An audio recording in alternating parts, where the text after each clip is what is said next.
that circle you sometimes see with a slash, it's not domestically free, it's DRM, digital rights management.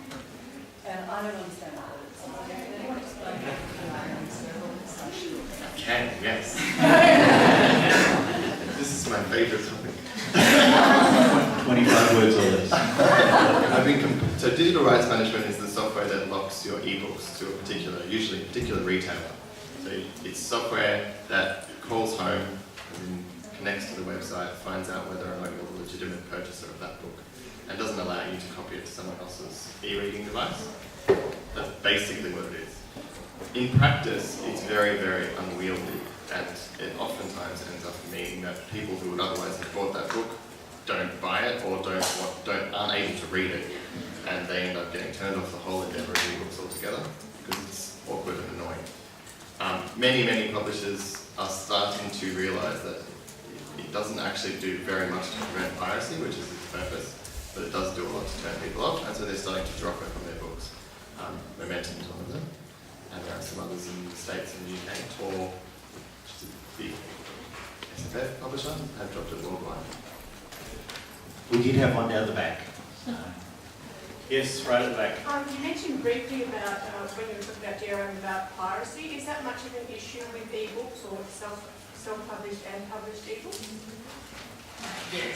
Yes, there is. I know a lot of authors who have found their books on these sites, and you physically have to write to each site and ask them to take it down, and if they don't, then you have to go to the website host, and then they threaten to shut the site down. But I don't think it's something you can keep up with, and I know the music industry suffers from the same thing, the movie industry suffers from the same thing, and I just think it's something we have to be vigilant about, but I don't think you're ever going to be able to stop it. Yeah, I agree. I don't think it's something you can entirely eliminate. We dropped DRM in about August this year. We had piracy cases before that. So as far as we can tell, DRM didn't stop the piracy before. We've had piracy cases afterwards. And I don't see that there's necessarily a correlation between the two. But I do think sending takedown notices is one of those things that's a really good habit to get into. It's really hard for self-published authors to have to police it themselves. But we have a department, at Macmillan who sends out takedown notices and chases them up and makes sure they've been taken down. Which is especially nice when you see a book that's one of our ebooks that's for sale from a website. They're selling our ebooks. I always find it completely infuriating.